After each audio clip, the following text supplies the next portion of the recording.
اللہ ان الحمد للہ نحمده ونستعینه ونستغفره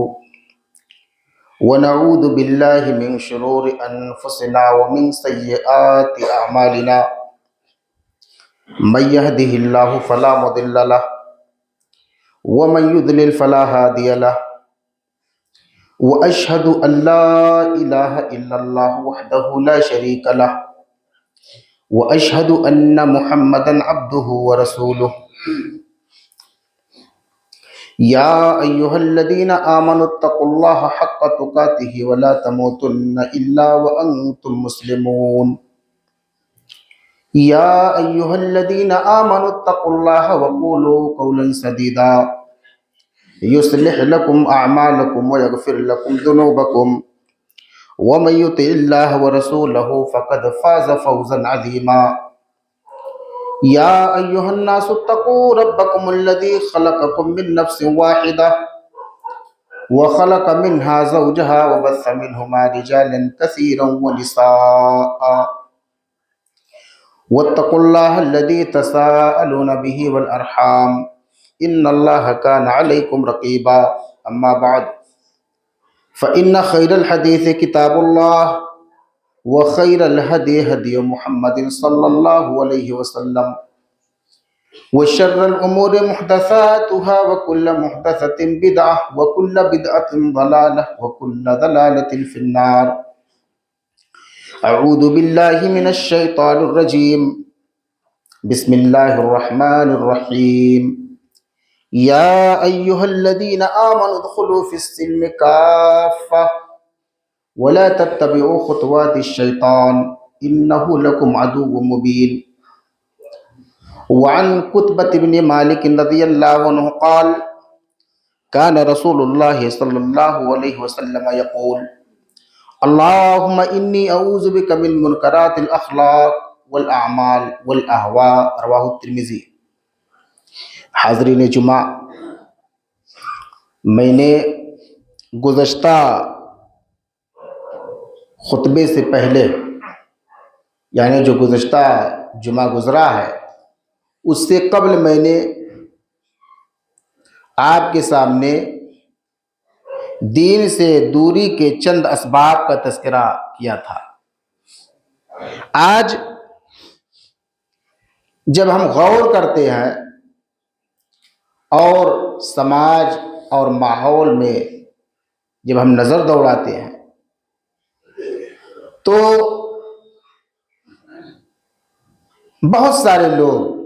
دین سے بڑے دور نظر آتے ہیں۔ بہت سارے لوگ کچھ طور پر عمل کرتے ہیں اور نوجوان لڑکے اور لڑکیوں کے اندر دینی بے راہ روی، دینی کمی، دینی کوتاہی اور دین سے دوری آپ جب دیکھیں گے تو آپ کو بڑا تعجب ہوگا۔ بات یہاں ختم ہوئی تھی کہ دین سے دوری کے جو اسباب ہیں ان بہت سارے اسباب میں سے ایک سبب یہ بھی ہے قرآن کو یا قرآن کے ساتھ جناب محمد رسول اللہ صلی اللہ علیہ وسلم کے فرمان کو بھی آپ شامل کر لیجئے، ہم سمجھ کر نہیں پڑھتے۔ قرآن کی ہم صرف تلاوت کرتے ہیں لیکن قرآن کو سمجھنے کی کوشش ہی نہیں کرتے، اور یہ آپ کو پتہ ہونا چاہیے کہ امت مسلمہ کی اکثریت اس مرض کی شکار ہے۔ زیادہ تر لوگ صرف تلاوت کرتے ہیں، زیادہ تر لوگ تلاوت کے ثواب کو سمجھتے ہوئے صبح و شام تلاوت کریں گے، اور بہت سارے لوگ تو صرف رمضان میں آپ کو تلاوت کرتے بھی نظر آئیں گے، اور سمجھ کر کے پڑھنے کی تو بڑی دور کی بات ہے۔ تو قرآن اگر ہم سمجھ کر نہیں پڑھیں گے تو ہمیں پتہ ہی نہیں چلے گا کہ اللہ تبارک و تعالیٰ نے قرآن پاک کے اندر ہمارے لیے کیا باتیں ذکر کی ہیں۔ آج میں شروع کر رہا ہوں آپ کے سامنے غیر مہذب اور بے دین لوگوں کے یہاں اپنے لڑکوں لڑکیوں کا رشتہ کرنا۔ لڑکی کا رشتہ کر دینا، یا آپ بہو لائیں، یا اگر آپ خود مختار ہیں، آپ آزاد ہیں، والدین سے ہٹ کر کے اگر آپ شادی کرنا چاہتے ہیں تو اپنی بھی شادی بے دین گھرانے میں، بے دینی والے ماحول میں کرنا۔ دیکھیے جناب محمد رسول اللہ صلی اللہ علیہ وسلم کا فرمان ہے، اذا خطب الیکم من ترضون دینہ وخلقہ فزوجوہ، جب تمہارے پاس کوئی ایسا لڑکا شادی کا پیغام بھیجے جس کے دین اور اخلاق سے تم راضی ہو تو اس سے تم شادی کر دو۔ معلوم یہ ہوا کہ اگر ہم ذمہ دار ہیں، اللہ نے ہمیں ولی بنایا ہے، ہم کسی لڑکی کے باپ ہیں، ہماری کوئی بہن ہے یا کوئی سی بھی لڑکی ہے جس کے ہم مالک ہیں اور ہم ولی ہیں، اگر کسی کا پیغام آئے جس کے دین اور اخلاق سے راضی ہو تو کر دو۔ نقطہ کیا ملا کہ اگر ہمیں شادی کرنی ہے لڑکی کی تو ہمیں دیندار لڑکا ڈھونڈنا ہے۔ ہمارے یہاں ہم اور آپ بسا اوقات لڑکی والے بھی، یہ ماحول ایسا ہو گیا ہے کہ بغیر جہیز دیے شادی نہیں ہوتی ہے۔ اب آدمی فری ڈھونڈ رہا ہے، کہیں مل جائے لڑکی، ویسے ہی بوجھ لے جاؤ کہیں پھنسا دو، لے جا کر کے آدمی ڈبا دیا، لڑکا شرابی، طلاق ہو گیا، لڑکا بد دین، لڑکی کو بے دینی کے ماحول میں ڈال دیا۔ تو اگر ہم اور آپ کسی بھی لڑکی کی شادی کہیں بھی کریں گے، کسی بھی گھرانے میں کریں گے تو ہمیں بااخلاق لڑکا ڈھونڈ کر کے کرنا چاہیے۔ اگر آپ نہیں کریں گے، اگر آپ یہاں کوتاہی برت گئے تو آپ کی لڑکی، آپ کی پھوپھی، آپ کی بھانجی، آپ کی بھتیجی، آپ کی بہن بھی بددین ہو جائے گی، اور یہ دنیا والے اپنی نظروں سے دیکھ رہے ہیں۔ اس کے ساتھ ساتھ ہمارا لڑکا ہے، ہمارا بھائی ہے، ہمارا بھتیجا یا بھانجا ہے، یا کوئی بھی لڑکا ہے جس کے ہم ذمہ دار ہیں، تو تنکح المرأۃ لاربعین والی بات آپ یاد رکھیں۔ 4 چیزوں کی بنیاد پر لڑکیوں سے شادی کی جاتی ہے: حسب نسب، مال و دولت، خوبصورتی، دینداری۔ فظفر بذات الدین، دین والی کو ترجیح دو۔ معلوم یہ چلا کہ اگر ہم اور آپ کسی لڑکی کی شادی کسی لڑکی کے یہاں کرنا چاہتے ہیں تو وہاں بھی ہمیں دین کو ڈھونڈنا ہوگا۔ اس کے ساتھ ساتھ اور آپ دیکھ لیجیے، بڑی مشہور روایت جناب محمد رسول اللہ صلی اللہ علیہ وسلم کا فرمان ہے، الدنیا کلھا متاع وخیر متاع الدنیا المرأۃ الصالحہ۔ دنیا کی تمام چیزیں فائدہ اٹھانے کے لیے ہیں، لیکن سب سے بہترین چیز اگر کوئی فائدہ اٹھانے والی ہے تو وہ ہے المرأۃ الصالحہ، نیک بیوی۔ میں نے 3 مثالیں آپ کو حدیث کی روشنی میں دے دی۔ لڑکے کی شادی کرنی ہے تو بہو آپ کو نیک لانا ہے، اپنی شادی کرنی ہے تو بیوی آپ کو نیک لانا ہے، لڑکی کی شادی کرنی ہے تو لڑکا اچھا تلاش کرنا ہے۔ لیکن بدقسمتی کہہ لیجئے یا ہماری کوتاہی اور تکاسلی کہہ لیجئے، ہم اور آپ عام طور پر لوگ تینوں جگہ دھیان نہیں دیتے۔ بہو لانے کے وقت نہیں دھیان دیں گے، لڑکی کا رشتہ کرتے ہوئے دھیان نہیں دے پاتا ہے آدمی، بس پیسہ ہونا چاہیے، بددین چاہے جتنا ہو آدمی اٹھا کے کر دیتا ہے، یا تو بوجھ ہٹا کر کے، بوجھ سمجھ کر کے آدمی ادھر ادھر لے جا کر کے گھسیٹ کے کر دیتا ہے، بعد میں پچھتاتا ہے۔ اپنی جب شادی کرنے کی باری آتی ہے تو ماں باپ کی بات مانا نہیں، پتہ نہیں کہاں سے جا کر کے ادھر ادھر سے شادی کر کے لے آیا، جہنم بنا ہوا ہے۔ تو یعنی دین سے دوری کا ایک سبب یہ بھی ہے کہ اپنی شادی، اپنے بچوں کی شادی، اپنے بچیوں کی شادی، رشتہ کہیں بھی کریں، ہم کو اور آپ کو دین ضرور دیکھنا چاہیے کہ لڑکا دیندار ہے، لڑکی دیندار ہے یا نہیں۔ اگر ایسا نہیں ہوگا تو میرے بھائی یہ بہت بڑی کوتاہی ہوگی، اور آنے والے دور میں جس حساب سے بے دینی کا ماحول بڑھتا جا رہا ہے، مزید آپ کو تماشا دیکھنے کو ملے گا۔ ابھی تو دور دور دیکھنے کو مل رہا ہے، ٹیلی ویژن پر آپ دیکھ رہے ہیں، پیپروں میں آپ پڑھ رہے ہیں، اپنے سماج میں کسی غیر کے یہاں آپ دیکھ رہے ہیں، لیکن آنے والا وقت بہت نزدیک ہے، بہت جلد آپ اپنے گھر میں، اپنے قریبی رشتہ داروں میں اور اپنے ہی گھر میں اپنے ہی آل اولاد کو آپ دیکھیں گے ایسا کہ نہایت ہی گھٹیا بہو لے کر کے آ گیا لڑکا، نہایت ہی غلط جگہ پر ہم نے بیٹی دے دی اور آپ کو پچھتانا پڑے گا، اس لیے آپ کو اس پر دھیان دینے کی ضرورت ہے۔ دوسری بات، اللہ رسول کو راضی کرنے والا جو علم ہے، جس سے اللہ تبارک و تعالیٰ کی خوشنودی حاصل کی جاتی ہے، وہ علم چھوڑ کر کے صرف مفاد پرستی والے علم کو ترجیح دینا۔ دنیا کا کوئی مولوی آپ کو ایسا نہیں ملے گا جو آپ کو یہ کہہ دے کہ آپ کالج میں نہ پڑھاؤ، یونیورسٹی میں نہ پڑھاؤ، یا آپ اپنے بچوں کو ماڈرن زمانے کے حساب سے نہ سیٹ کرو، کوئی مولوی نہیں روکنے والا ہے۔ لیکن بات یہاں جا کر کے پھنستی ہے کہ میں نے اعلان بھی کیا ہے، عشاء میں اعلان کیا، جمعہ میں اعلان کیا، نیچے مسجد میں پڑھاتا ہوں بچوں کو بغیر فیس کے، فری، کوئی فیس نہیں ہے۔ بہت سارے بچے پڑھنے آتے تھے، لیکن دنیاوی علوم و فنون اس طرح سے غالب ہے کہ ان بچوں کا چونکہ ٹیوشن اس وقت ہے، بچے غائب، ٹیوشن نہیں آگے پیچھے ہو سکتا ہے، مسجد چھوٹ گئی، بچے پڑھنا بند کر دیے۔ یہ ماحول ہے، یہ ماحول ہے۔ جب میں کہیں پڑھانے جاتا ہوں، دیکھتا ہوں کوئی سر پڑھا رہے ہوتے ہیں، میں نے کبھی ذکر کیا تھا، تو جوان لڑکی ہے، کوئی دوپٹہ نہیں ہے سر پہ، نہ دوپٹہ، نہ اوڑھنی، نہ گریبان پہ کچھ اور نہ ہی جو اسکارف پہننے کے لیے آتا ہے لڑکیوں کے لیے، وہ بالکل اڑیاں ہو کر کے سر کے ساتھ انگلش پڑھ رہی ہیں، میتھ پڑھ رہی ہیں، اور نہ معلوم کیا کیا سیکھ رہی ہیں، سب کچھ سیکھ رہی ہیں۔ لیکن اگر مولوی صاحب آ گئے تو الحمدللہ، مولوی کی اتنی غیرت ہوتی ہے، وہ باحمیت خود ہوتا ہے،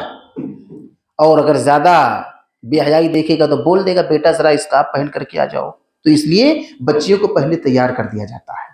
میرے بھائی، بہت بڑی کمی ہے ہمارے یہاں، بہت بڑی کمی ہے کہ ہم نے آپ نے قرآن سے دور کر دیا اپنے بچوں کو، اور اگر ہم نے بہت زیادہ اہم سمجھا تو کتنا پڑھا دیا؟ وہی بات، صرف تلاوت کرنا، اس کے علاوہ کچھ نہیں۔ ہم نے اگر بہت زیادہ مناسب سمجھا تو ہم نے کتنا سمجھا دیا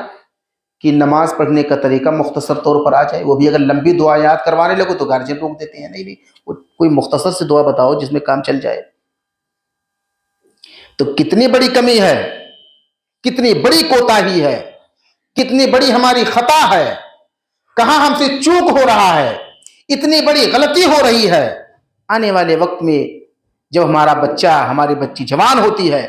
ہمارے ہاتھوں سے چلی جاتی ہے، والدین کی خدمت کا طریقہ نہیں معلوم، ان کی کیا اہمیت نہیں پتا،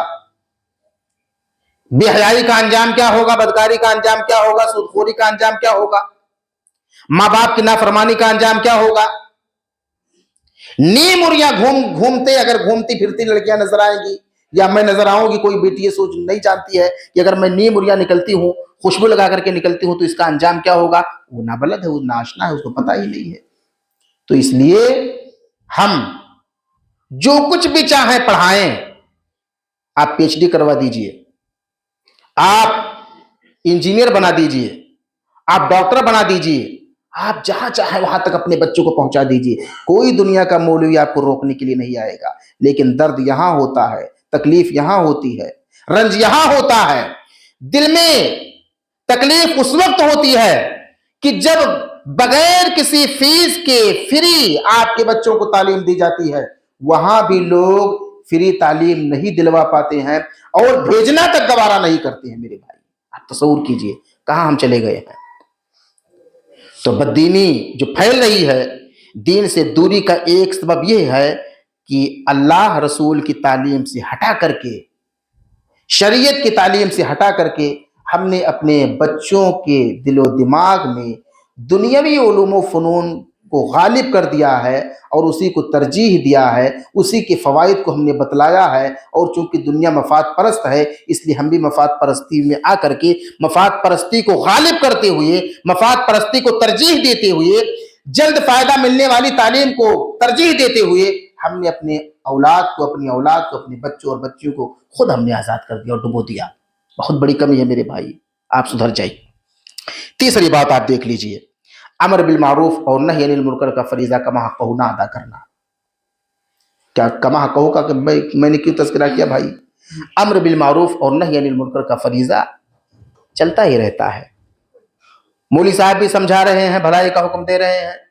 مولوی صاحب بھی برائی سے روک رہے ہیں، اور علماء کرام کی پوری دنیا میں ٹیم لگی ہوئی ہے، ایک کھیپ ہے علماء کی جو دعوت و تبلیغ کا کام کر رہی ہے، آپ کو اللہ تبارک و تعالیٰ کی اوامر کا حکم دے رہی ہے، نواہی سے روک رہی ہے، لیکن کما حقہ نہیں۔ کما حقہ کا کیا مطلب ہے؟ ہم نے بوریا بستر باندھا اور چلے گئے سمجھانے کے لیے 20-50 کلومیٹر دوسروں کو، دکان مٹ جائے، بیوی بے نمازی، لڑکا بے راہ رو، پاس پڑوسی بے نمازی، لیکن آدمی دین کا کام کرنے کے لیے کہاں نکل گیا ہو بھائی؟ دوسرے ملک میں چلا گیا ہے۔ ہمارے مولوی صاحب، مجھ سمیت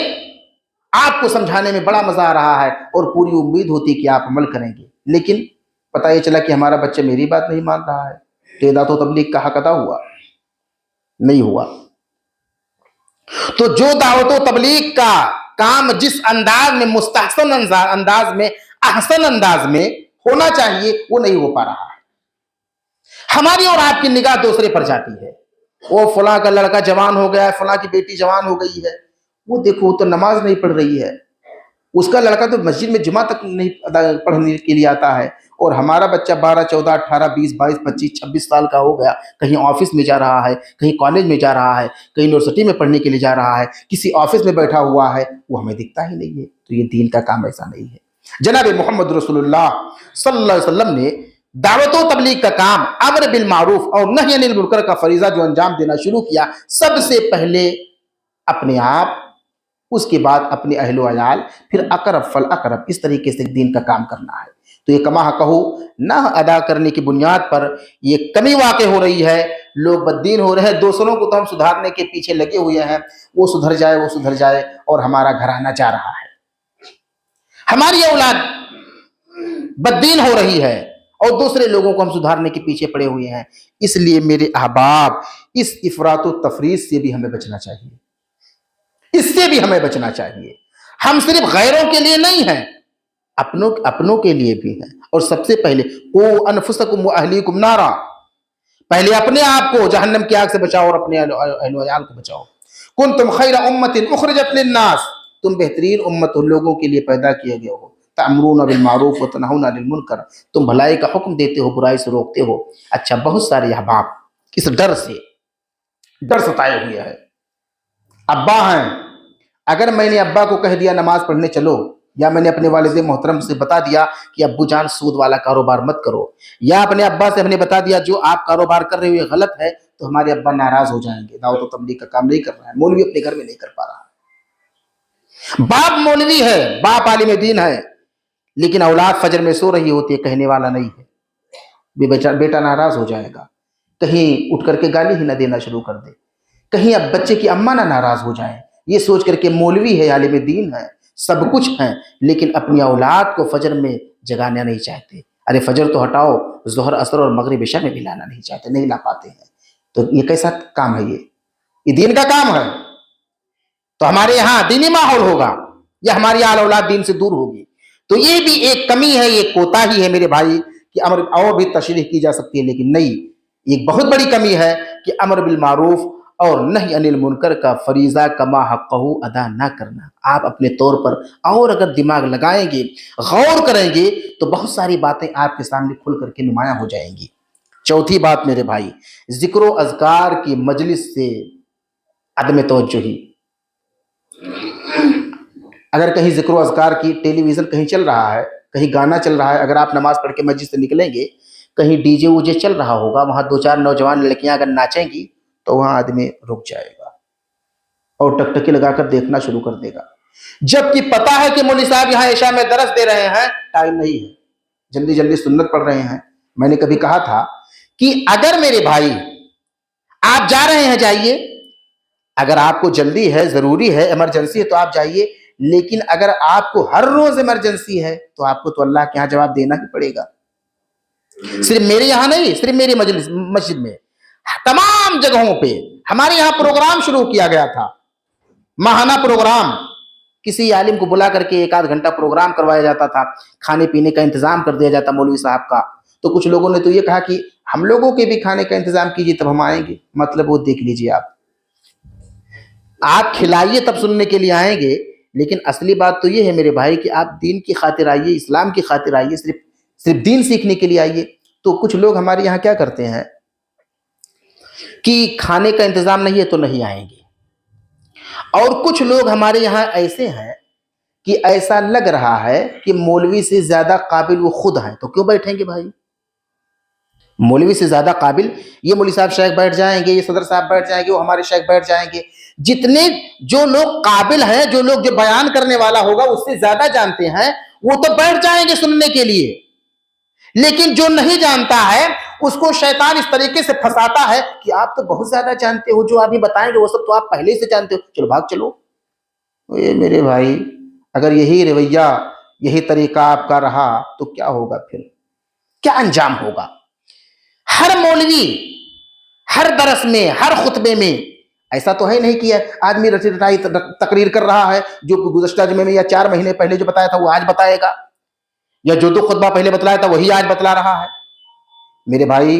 باتیں تو بدلتی ہیں، اس لیے کب کون سی بات آپ کے دل میں گھر کر جائے، یا ہو سکتا ہے اگر آپ جانتے ہوں تو کوئی احسن انداز آپ کو مل جائے، بہترین طریقہ آپ کو سمجھانے کا مل جائے کہ آپ کی اولاد نہیں مان رہی ہوتی ہے، لیکن اگر آپ کو مولوی صاحب کے کسی انداز سے کوئی طریقہ آپ اخذ کر لے اور آپ جا کر کے سمجھائیں، وہ کارگر ہو جائے، تو یہ معمولی بات نہیں ہے۔ اس لیے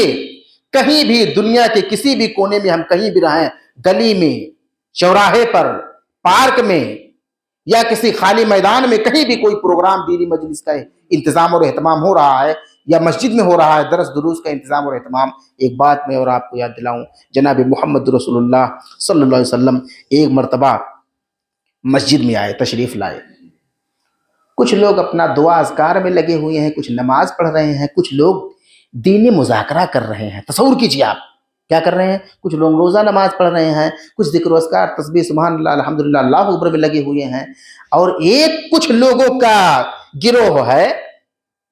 وہ مباحثہ دینی علوم و فنون پر بحث چل رہی ہے۔ پیارے رسول گئے، وہیں بیٹھ گئے، صحابہ کرام کی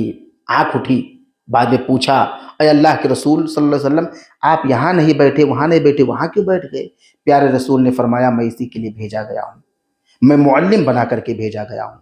تو جناب محمد رسول اللہ صلی اللہ علیہ وسلم جہاں دینی پروگرام، چھوٹا سا پروگرام چل رہا تھا، افہام و تفہیم کی باتیں چل رہی تھیں، کچھ لوگ سکھلا رہے تھے، کچھ لوگ سیکھ رہے تھے، وہاں پیارے رسول جا کر کے شرکت کریں، مسجد میں بیٹھ جائیں، اور پیارے رسول سے ہم زیادہ نالج والے، ہم زیادہ جانکار اور ہم زیادہ سمجھدار، ہو سکتا ہے میرے بھائی آپ بیٹھے کو آپ کوئی سوال کرنے بیٹھنے کے بعد میں مولوی یا میں کوئی جواب دے دوں، ہو سکتا ہے دنیا والوں کا فائدہ ہو جائے، مسجد والوں کا فائدہ ہو جائے، آپ کی نالج ہے، میری نالج نہیں ہے، چلیے آپ نے مجھ سے سوال کیا، میں نے نہیں جواب دیا، یا میں نہیں جانتا ہوں، محترم ذرا آپ ہی اس کا جواب دے دیجئے، کوئی ضروری ہے کہ مولوی ہر سوال کا جواب جانتا ہو، آپ ہی اس کا جواب دے دیجئے، تو آپ کے ذریعے لوگوں کا فائدہ ہو جائے گا۔ اور دینی مجلس میں اگر کوئی شخص بیٹھتا ہے، تشریف رکھتا ہے، تو اس کا فائدہ یہ ہے، وَذَكَرَهُمُ اللَّهُ فِي مَنْ عِنْدَهُ، اللہ تبارک و تعالیٰ ایسے لوگوں کا تذکرہ ان لوگوں کے ساتھ کرتا ہے، ان لوگوں کے پاس کرتا ہے جو اس کے پاس ہے، فرشتوں کے پاس، فلاں جگہ ہے۔ اور آپ نے سنا ہے کہ فرشتے یہ دنیا کے اندر گلیوں میں چکر کاٹتے رہتے ہیں، جہاں دینی مجالس ہوتی ہے، دینی پروگرام ہوتا ہے، کچھ دینی باتیں ہوتی ہیں، وہاں جاتے ہیں اور فرشتے رزلٹ لیتے ہیں، اللہ تبارک و تعالیٰ کے پاس پہنچاتے ہیں۔ میرے بھائی، اس لیے آپ معمولی نہ سمجھیں، ہم کتنے ہی نالج والے ہیں، اگر مولوی صاحب بیٹھ رہے ہیں تو مولوی صاحب سے آپ قابل نہیں ہیں، آپ بھی بیٹھ جائیں۔ اس لیے میرے بھائی، یہ بھی ایک کمی ہے اس لیے کہ شیطان نے ہمارے دل و دماغ میں کوٹ کوٹ کر کے یہ بات بھر دیا ہے کہ آپ کا نالج بہت ہے، بس بس بس بس، اب بھرنے کے لیے جگہ ہی نہیں ہے۔ آپ بالکل، اور بھرا کیا ہے؟ کباڑا۔ اچھی چیزیں کم بھری ہیں، کباڑے سے آپ کا دماغ فل ہے، اور شیطان بتا رہا ہے لبریز ہے، لبریز، بالکل بھر چکا ہے۔ اب دماغ میں کوئی چیز رکھنے کی جگہ نہیں ہے۔ یہ چیز آپ کے اندر رہے گی تو آپ ڈوب جائیں گے، اور خود دوسروں کو بھی لو ڈوبیں گے۔ اور دیکھ لیجیے میرے بھائی، ایک کمی یہ ہے دینی احکامات کا علم نہ ہونا۔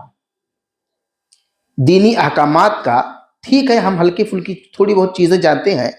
لیکن جس گہرائی اور بدکاری کے قریب نہ جاؤ، بدکاری انہو کان فاحشۃ وساء سبیلا، یہ ہم نے جانا ہے۔ لیکن اگر آپ کسی دینی مجلس میں بیٹھیں گے، اگر آپ کہیں اچھی جگہ بیٹھیں گے جہاں دینی پروگرام چل رہا ہے، کوئی مولوی سمجھا رہا ہے، تو آپ کو بتلائے گا کہ معراج ہوئی، معراج میں پیارے رسول صلی اللہ علیہ وسلم نے دیکھا کہ ایک تنور ہے، آگ کے شعلے نکل رہے ہیں،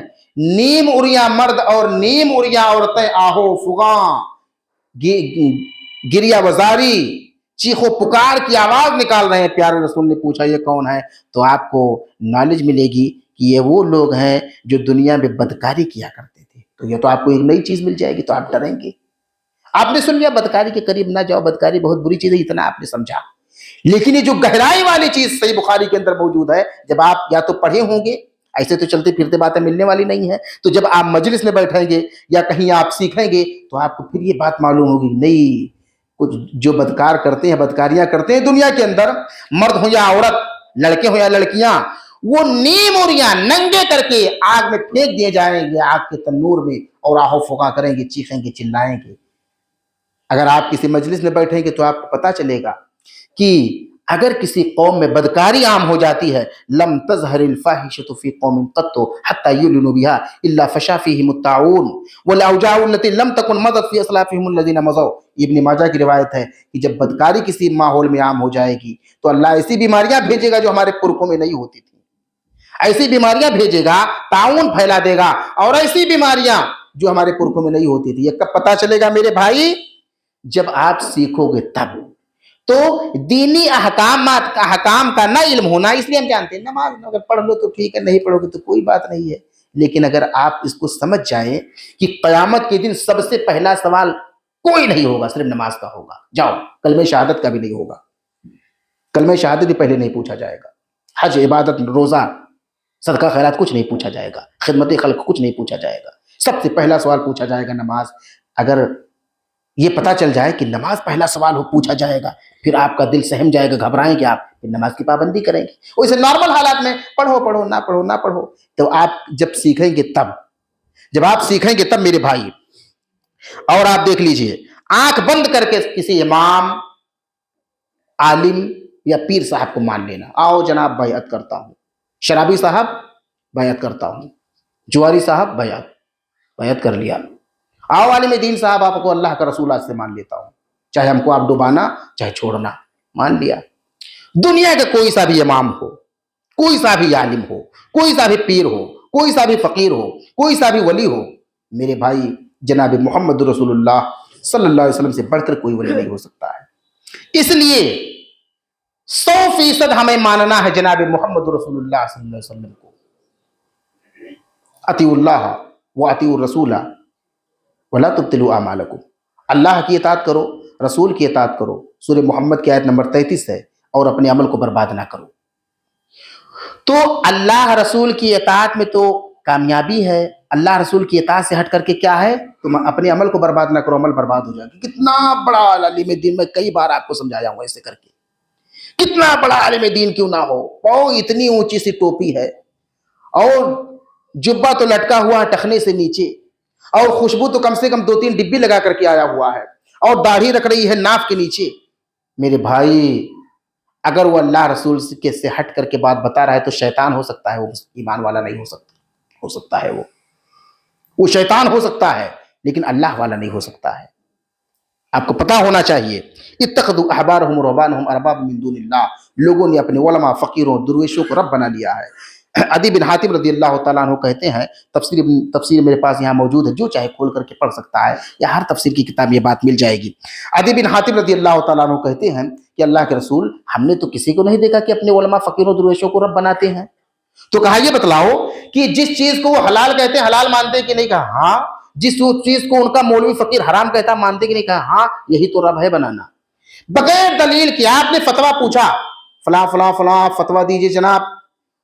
بسم اللہ بھی نہیں لکھتا ہے، 786 سے شروع کرتا ہے اور اردو میں لکھتا ہے، ٹھپا لگا کے بھیج دیا، نہ قرآن نہ حدیث، آپ جاؤ۔ میرے بھیا، دلیل کسے کہتے ہیں؟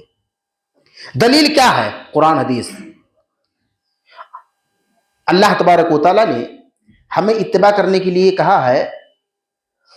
کہ آپ اتباع اس چیز کی کیجئے جو نازل کی گئی ہے آپ کی طرف، اے اللہ کے رسول۔ تو اللہ کے رسول سمیت ہم تمام لوگ، نازل قرآن پاک، صاف ستھرے انداز میں قرآن پر کسی کا اعتراض نہیں ہے کہ قرآن نہیں نازل کیا، قرآن نازل کیا گیا ہے۔ وما ينطق عن الهوى ان هو الا وحی یوحى، رسول اکرم اپنی مرضی سے ایک سنٹنس نہیں بولتے ہیں، جو کچھ بولتے ہیں اللہ تبارک و تعالیٰ حکم دیتا ہے۔ یعنی پیارے رسول کی جو بھی فرامین ہیں وہ بھی نازل شدہ ہیں، بس فرق اتنا ہے کہ قرآن کی تلاوت پر اجر ملے گا، حدیث کے پڑھنے پر اجر نہیں ملے گا۔ قرآن کی تلاوت کر کے آپ عبادت کرتے ہیں، آپ کسی حدیث پڑھ کر کے آپ عبادت نہیں کرتے ہیں، کچھ وہی مطلوع غیر مطلوع، یہ فرق ہوتا ہے۔ ورنہ میرے بھائی، نازل شدہ دو چیزیں ہیں، قرآن اور حدیث، تو ہمیں اس کی اتباع کرنی ہے۔ ہم مولوی، پیر، فقیر، امام صاحب، فلاں امام صاحب، بغیر کسی نام لے فلاں امام صاحب، ہم انہیں امام کی جھنڈا تلے رہے ہوں گے، اسی امام کو مانیں گے۔ مولوی صاحب، میرے بھائی،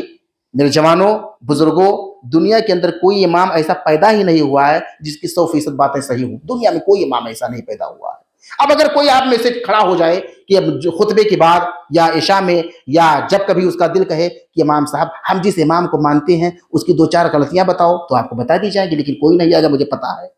اس لیے کہ جب بتا دوں گا تو اگر وہ مانے گا تو ٹھیک ہے، نہیں مانے گا تو پھر وہ گیا اسلام سے بھی جائے گا۔ اس لیے مارے ڈر کے کوئی آئے گا ہی نہیں پوچھنے، لیکن پوچھنا چاہیے۔ ہو سکتا ہے کہ آپ اپنے آپ کو گمراہی میں ڈالے رہو گے، وہ ٹھیک ہے، لیکن پوچھنے نہیں آؤ گے۔ میرے بھائی، وقت ختم ہو گیا، اور بھی باتیں ہیں، میں انشاءاللہ بعد میں پیش کرتا ہوں، ورنہ چھوڑ دوں گا باتیں۔ اللہ سے دعا ہے اللہ تبارک و تعالی ہم تمام لوگوں کو سننے اور سمجھنے کے بعد عمل کی توفیق عطا فرمائے۔ میرے مالک، ہم دین سے دور ہیں، ہماری اولاد دین سے دور ہے، ہمارا سماج ہر روز دین سے دور ہوتا جا رہا ہے، اور ماحول تو یہاں تک ہے کہ 25 دسمبر کو ابھی کرسمس ڈے آنے والا ہے، اور اس میں میری کرسمس یا کیا کیا لوگ مبارکباد پیش کریں گے۔ اور اس کا مطلب جانتے ہیں کیا ہوتا ہے؟ اس کا مطلب یہ بددینی کا ماحول ہے، یہ بے دینی کا نتیجہ ہے کہ ہماری اولاد، ہم سمیت آپ تمام کے تمام لوگ باقاعدہ طور پر میری کرسمس کیا کیا اور اس کے بعد مبارکباد پیش کریں گے۔ اس مبارکبادی کا مطلب یہ ہوتا ہے کہ آج کے دن اللہ تبارک و تعالیٰ کے اولاد پیدا ہوا۔ آپ جانتے ہیں کیا ہوتا ہے؟ عیسیٰ کو اللہ کا بیٹا مانتے ہیں، مریم کا بیٹا تو ہے ہی، لیکن عیسیٰ کو اللہ تبارک و تعالیٰ کی اولاد تسلیم کر کے پھر آج برتھ ڈے مناتے ہیں۔ آج کے دن، وہ 25 دسمبر کو کہ آج کے دن پیدائش ہوئی تھی، تو ہم نعوذ باللہ ہم یہ مانتے ہیں کہ اللہ تبارک و تعالیٰ، حالانکہ قرآن پاک کے اندر موجود ہے کہ روئے زمین پر سب سے بری گالی یہ ہے، اور یہ اتنا بھیانک اور عظیم گناہ ہے، کرسمس کے دن مبارکباد دینا اور عیسیٰ علیہ السلام کو اللہ کا بیٹا ماننا، کہ قریب ہے کہ آسمان پھٹ جائے، زمین ریزہ ریزہ ہو جائے، پہاڑ ٹکڑے ٹکڑے ہو جائیں اور آسمان زمین پہ گر پڑے۔ یہ اتنا مہا پاپ ہے، لیکن ہم اتنے بددین ہیں کہ مبارکبادی پیش کریں گے باقاعدہ طور پر۔ اقول قولی ھذا استغفر اللہ لی ولکم، السلام علیکم ورحمۃ اللہ ونستغفرہ ونعوذ باللہ من شرور انفسنا ومن سیئات اعمالنا، من یهد اللہ فلا مضل له ومن یضلل فلا هادی له، واشهد ان لا الہ الا اللہ وحدہ لا شریک له، واشهد ان محمدا عبدہ ورسولہ۔ عباد اللہ رحمکم اللہ، ان اللہ یأمر بالعدل والإحسان وإیتاء ذی القربى وینہی عن الفحشاء والمنکر والبغی یعظکم لعلکم تذکرون۔ اذکروا اللہ یذکرکم وادعوہ یستجب لکم ولذکر